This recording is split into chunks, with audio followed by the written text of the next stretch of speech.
Hi friends, health lecture में तमारू स्वागत है। आज આપણે ક્લિનિકલ ઇન્સ્ટ્રક્ટર માટે 20 એનાટોમીના મોસ્ટ ઇમ્પોર્ટન્ટ એમસીક્યુ જોઈએ, બરાબર? તેના એક્સપ્લેનેશન સાથે જોઈએ। ચલો વિડિયોની શરૂઆત કરીએ। ક્વેશ્ચન નંબર 1, માનવ હાથના પંજામાં મણકાના ભાગે આવેલા કાર્પલ સ્પોન્સની કુલ સંખ્યા કેટલી હોય છે? બરાબર, એટલે હ્યુમન હેન્ડની અંદર આપણે અહીંયા શું આવેલું હોય છે? કાર્પલ બોન આવેલા હોય છે, બરાબર? તો 5, 7, 8 કે 14, તો આની અંદર આપણો જવાબ શું રહેશે? જવાબ રહેશે ઓપ્શન સી, 8। बराबर જોઈ લો। હવે એનો એક્સપ્લેનેશન જોઈ લો। ખાસ કરીને કન્ફ્યુઝન ક્યાં થાય? કાર્પલ બોન અને ટાર્સલ બોન વચ્ચે થતું હોય છે। તો ટાર્સલ બોન ક્યાં હોય? પગની અંદર હોય। તો કાર્પલ બોન કેટલા હોય? 8 હોય। અને આ રીતે બે હરોળની અંદર તમને જોવા મળશે। જોઈ લો, હરોળની અંદર તમને જોવા મળશે। કયા કયા હોય એ ખાસ યાદ રાખવાનું। એક સ્કીફોઇડ, લ્યુનેટ, ટેક્વિટ્રિયમ, પીસીફોર્મ, ટ્રેપેઝિયમ, ટ્રેપેઝોઇડ, કેપિટેટ અને હેમેટ। बराबर, नाम याद रखवा। घनी वार एक्जाम अंदर पूछे है त्यारे पगनी अंदर केटला होय छे? 7 बोन होय छे। केटला टार्सल बोन? तमने 7 बोन जोवा मळे छे। क्वेश्चन नंबर 2, आंखनी रेटाईना एटले ऑक्सिपिटलमां रंगीन दृष्टि एटले के कलर विजन ने तीव्र प्रकाशमां जोवा माटे कया ग्राही कोषो जवाबदार छे? मतलब के रेटाईना होय एमां कलर विजन जोवा माटे कया कोषो महत्वना छे? रोड्स, कोन्स, बायपोलर कोषो के गेंग्लियन? आ रोड और कोन्स में एक क्वेश्चन 100% पूछाई है, बराबर? तो एनी अंदर आपणो जवाब शुं रहेशे? जवाब रहेशे कोन्स कोषो, बराबर? ये शाना आधारे काम करे के फोटो रिसेप्टर के रेटाईना अंदर जे फोटो रिसेप्टर हो एना आधारे। हवे जो कोन्स अने रोड्स ए बंने तमे खास जोई लो। आ डे लाइट माटे काम आवशे, बराबर? अजवाळामां तीव्र जोवा माटे कोण मदद थाय? कोन्स। ज्यारे रोड कोषो नाइट विजन्स माटे। आवुं बी पूछे भाई रात्रे जोवा माटे कया कोषो जवाबदार होय? तो रोड्स कोषो। दिवसे जोवा माटे कोन्स होय। एनी अंदर 3 कलर यूज थाय छे। खास घणीवार एक्जामनी अंदर आ पूछे छे कया कया 3 कलरनो आपणे यूज करीए? तो आर, जी, बी एटले के रेड, ग्रीन अने ब्लू कलर, बराबर? आ प्राथमिक कलर होय छे, याद राखजो आ। चलो क्वेश्चन नंबर 3, लोहीमां रक्तकणो आरबीसीनुं प्रमाण निर्माण उत्तेजित करतो हार्मोन एरिथ्रोपोएटिन मुख्यत्वे कया अंग द्वारा स्रावित थाय छे? यकृत एटले के लीवर, किडनी, हार्ट के थायरॉइड? तो एरिथ्रोपोएटिन बहुत मोस्ट इम्पोर्टન્ટ है आरबीसी निर्माण माटे। आरबीसी एटले के रेड ब्लड सेल्स।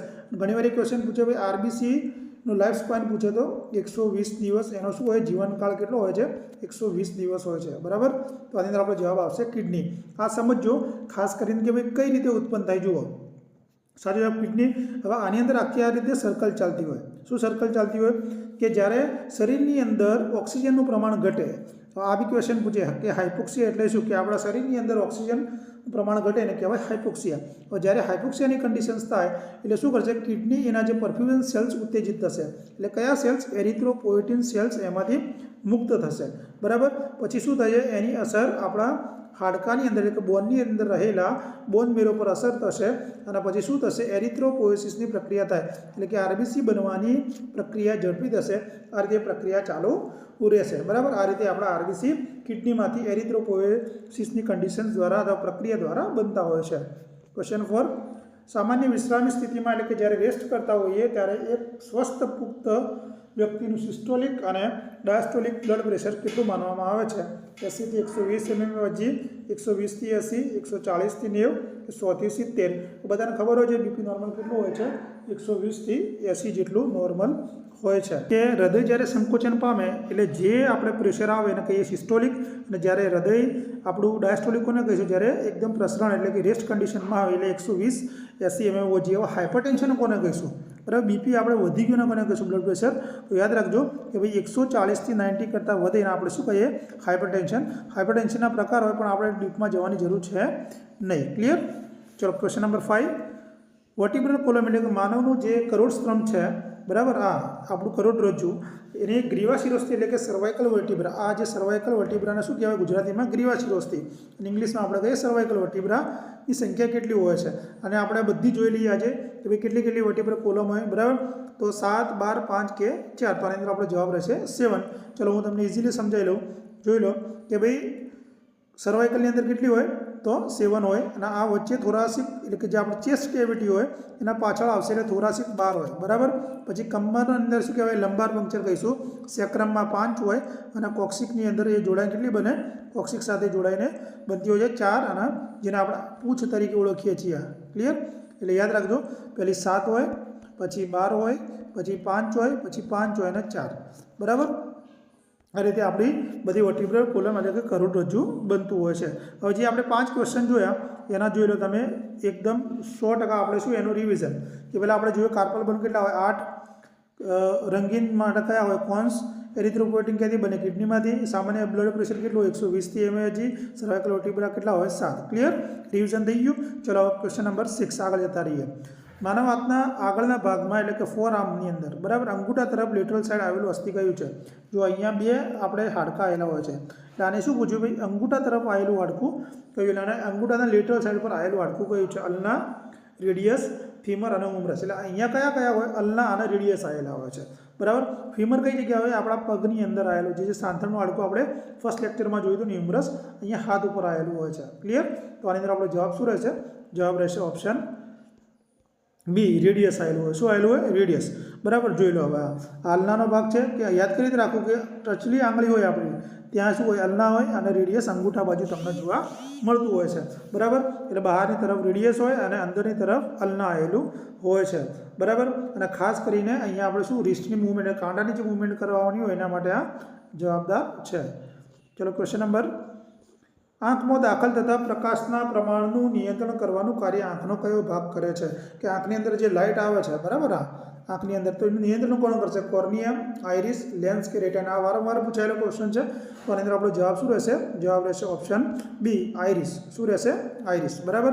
જો આ ડીમ લાઇટ માટે કેવી રહે આંખ અને બ્રાઇટ લાઇટ જ્યારે આવે એટલે કેવી સંકોચાય છે અને આ ડાયલેટ થાય બરાબર.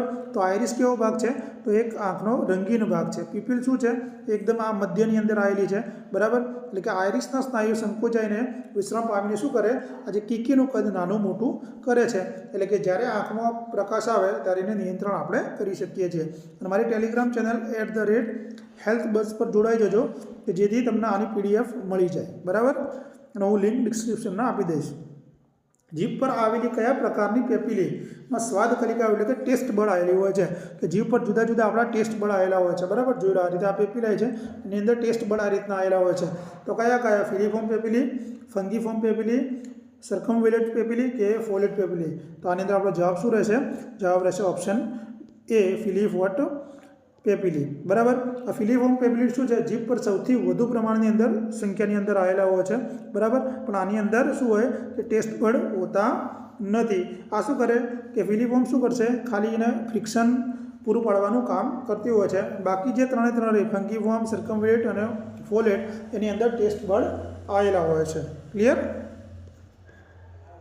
શ્વાસનળીની દિવાલમાં કયા આકારની કાર્ટિલેજિયસ રીંગો આવેલી હોય છે જે શ્વાસનળીએ કોલેપ્સ મતલબ ભેગી થતી અટકાવે? ઓ આકારની, સી આકારની, વી આકારની કે પછી એસ આકારની તમને જોવા મળે છે? તો જવાબ આવશે ઓપ્શન બી, સી આકારની તમને જોવા મળે. જો કઈ રીતે જોવા મળે? ખાસ કરીને શ્વાસનળી એટલે કે ટેકિયાની અંદર 16 થી 20 આવી સી અને હાઇલિન કાર્ટિલેજ હોય. ઘણીવાર એક્ઝામમાં પૂછે ભાઈ કયા પ્રકારના કાર્ટિલેજ અહીંયા જોવા મળે? તો હાઇલિન તમને જોવા મળે બરાબર. આ ઇસોફેગસ છે ને ટ્રેકિયા છે બરાબર. એટલે આ શું કરે કે જે આપણી શ્વાસનળીને કોલેપ્સ થતી એટલે કે બંધ થતી અટકાવી નાખે બરાબર. અને પાછળનો જે ભાગ એનો ખુલ્લો હોય, આ ભાગ શું હોય? એનો ખુલ્લો હોય.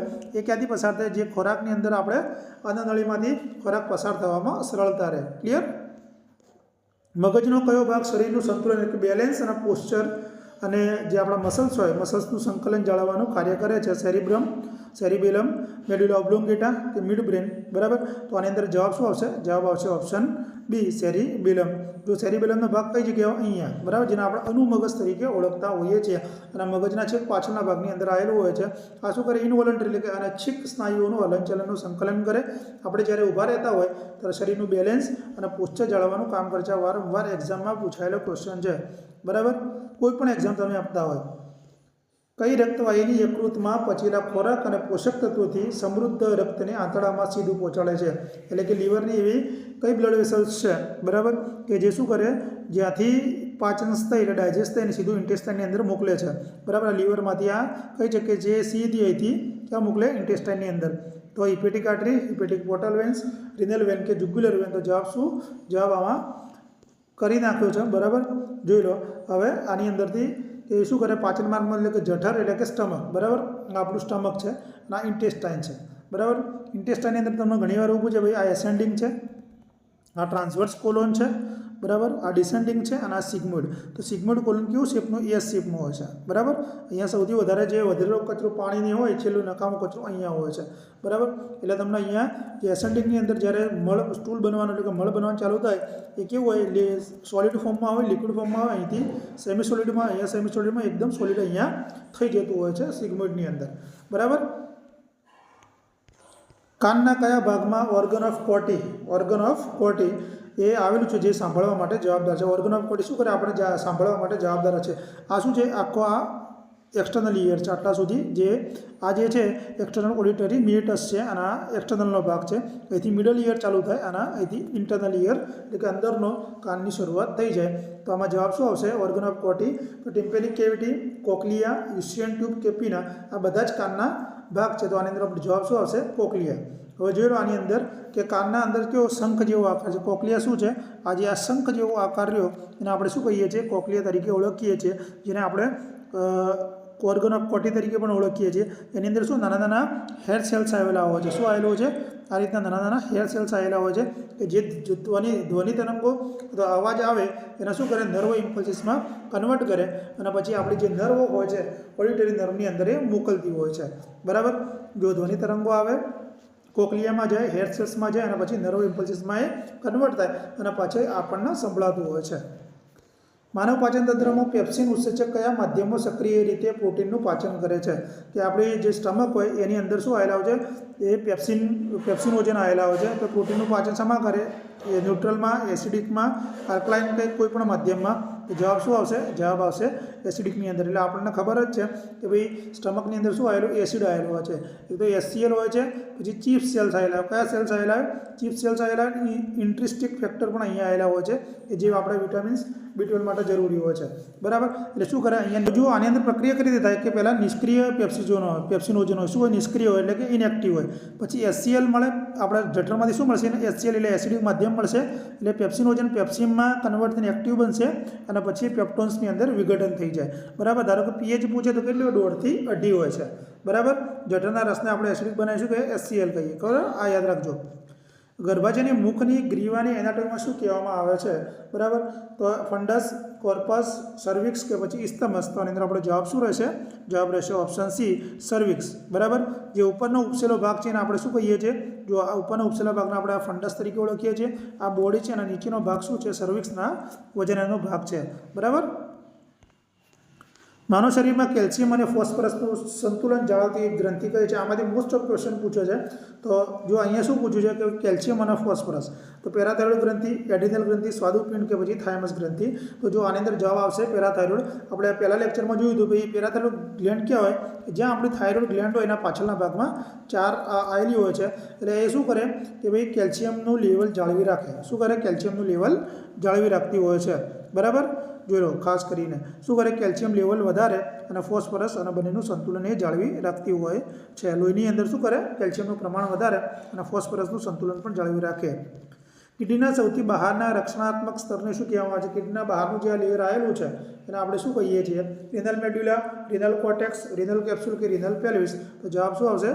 જવાબ આવશે એની અંદર આપણો રિનલ કેપ્સ્યુલ તરીકે ઓળખીએ છીએ, બરાબર. રિનલ કોર્ટેક્સ જો બહારનો સ્તર છે, બરાબર. આની અંદર ખાસ યાદ રાખજો, ભૂલ ના થાય. રિનલ મેડ્યુલા અંદર છે, બરાબર. સ્નાયુના જોડાણ માટે પેલ્વિક ગડલનો સૌથી મોટો અને ઉપરનો અસ્થિનો ભાગ કયો છે? એટલે આ આખું પેલ્વિક ગડલ છે. શું છે આખું પેલ્વિક ગડલ? તો આનો ભાગ આપણને પૂછ્યો છે, બરાબર. તો ઇસ્ચિયમ, ઇલિયમ, પ્યુબિસ કે સેક્રમ. તો જવાબ શું આવશે? જવાબ આવશે આની અંદર ઓપ્શન બી, ઇલિયમ તરીકે આપણે ઓળખીએ છીએ. અને આ જે ખાસ છે એને આપણે કહીએ છીએ ઇલિયાક ક્રેસ્ટ. શું કહીએ છીએ? ઇલિયાક ક્રેસ્ટ. અહીંયા બોર્ડર આવેલી છે, બરાબર. એન્ટિરિયર સુપિરિયર ઇલિયાક ક્રેસ્ટ અને પોસ્ટિરિયર સુપિરિયર ઇલિયાક ક્રેસ્ટ, બરાબર. એમાંથી પણ ક્વેશ્ચન બનતો હોય છે, બરાબર. આ ઇસ્ચિયમનો ભાગ છે, બરાબર. આ પ્યુબિસનો ભાગ છે. મેં તમને વાત કરી હતી એસેટેબ્યુલમ કેવિટી કે જે અહીંયા આપણું ફીમર બોન, એસેટેબ્યુલમ કેવિટી એટલે ફીમર બોનનું હેડ અહીંયા જતું હોય છે અને હિપ જોઈન્ટ બનાવે છે. ક્લિયર? માનવ શરીરમાં લિમ્ફેટિક સિસ્ટમનું મુખ્ય કાર્ય શું છે? લિમ્ફેટિક સિસ્ટમનું મુખ્ય કાર્ય શું છે? ઓક્સિજનનું પરિવહન, પેશીઓમાંથી વધારાનો પ્રવાહ એકત્ર કરી લોહીમાં પાછું મોકલવું અને રોગ પ્રતિકારક શક્તિ આપવી, હોર્મોનનું ઉત્પાદન કરવું કે યુરિનનો નિકાલ કરવો. તો જવાબ શું આવશે? જવાબ આવશે ઓપ્શન બી, બરાબર. આ શું કરે? જે ઇન્ટરસ્ટિશિયલ ફ્લુઇડ એટલે કે પેશીઓ વચ્ચે જે જમા થતું ફ્લુઇડ હોય એ આપણી લિમ્ફ દ્વારા શું થઈ જાય છે? એ જતું હોય છે, બરાબર. અને એ ક્યાં ઠાલવે? આપણી વેન્સ એટલે કે શીરાની અંદર ઠાલવતા હોય છે, ક્લિયર. અને ઇન્ફેક્શન સામે આપણને રક્ષણ પણ પૂરું પાડવાનું કામ કરે છે. શુક્રકોષોની પરિપક્વતા એટલે કે મેચ્યોરિટી અને સંગ્રહ એટલે કે સ્ટોરેજ માટે પુરુષ પ્રજનન તંત્રનો કયો ભાગ જવાબદાર છે? વાસ ડિફરન્સ, એપિડાયડાયમિસ, સેમિનલ વેસિકલ કે પ્રોસ્ટેટ ગ્રંથિ, બરાબર. એટલે આ ભાગની વાત થઈ રહી છે. તો જવાબ શું આવશે? જવાબ આવશે ઓપ્શન બી, એપિડાયમિસિસ, બરાબર. એ શું કરે? એ મોટિલિટી એટલે હલનચલન અને પરિપક્વતા એટલે કે ફર્ટિલિટી માટે થોડા સમય માટે શું કરતું હોય છે? સંગ્રહ કરતું હોય છે, ક્લિયર. લોહીમાં શ્વેતકણોનો કયા પ્રકાર એલર્જી અને પરજીવી છે એટલે કે પેરાસાઇટિક ઇન્ફેક્શન વખતે સંખ્યામાં વધારો કરે છે? બરાબર. એટલે વોર્મ ઇન્ફેક્શન કહેવાય, બરાબર, જે આપણે કૃમિ તરીકે ઓળખતા હોઈએ છીએ. તો એમાં ઇઓસિનોફિલ્સ, ન્યુટ્રોફિલ્સ, બેઝોફિલ્સ કે મોનોસાઇટ, બરાબર. તો આ શું છે? એના પ્રકાર છે બધા WBCના, બરાબર. તો એલર્જીની અંદર ખાસ કયો આવશે? બધાને ખબર જ હોવી જોઈએ. તો જવાબ આવશે ઓપ્શન એ, ઇઓસિનોફિલ્સ, બરાબર. એલર્જી માટે તમારે ઇઓસિનોફિલ્સ જ જવાબદાર હોય છે, બરાબર. એટલે લોહીનું પ્રમાણ વધી જાય ને આપણે કહીશું ઇઓસિનોફિલિયા તરીકે ઓળખીએ છીએ, બરાબર. જુઓ, રિનલ પાછી સ્લાઇડમાં જોઈ લો કે રિનલ કેપ્સ્યુલ શું કામ કરે? સૌથી બહારનું મજબૂત અને રક્ષણાત્મક આવરણ, પેલ્વિક ગળેલનો સૌથી મોટો ભાગ ઇલિયમ, લિમ્ફેટિક સિસ્ટમ શું કરે? કે જે લિક્વિડ આવીને સ્ટોર કરે અને ઇન્ફેક્શન સામે રક્ષણ આપે, બરાબર. પુરુષતંત્રની અંદર એ મેલ રિપ્રોડક્ટિવ સિસ્ટમમાં એપિડાયડાયમિસ હોય, એ આપણા જે સ્પર્મ હોય એને મોટિલિટી અને ફર્ટિલિટીનો સંગ્રહ કરવાનું કામ કરે. WBC શું કામ કરે? કે ભાઈ જે ઇઓસિનોફિલ્સ હોય એલર્જી માટે જવાબદાર હોય છે, બરાબર. એટલે આ સ્લાઇડ તમારા માટે ક્લિયર થઈ ગઈ. તો આ સુધીનો વિડીયો કેવો લાગ્યો કોમેન્ટ જરૂર કરજો, જેથી હું નેક્સ્ટ તમારા માટે લેતો આવું. Thank you.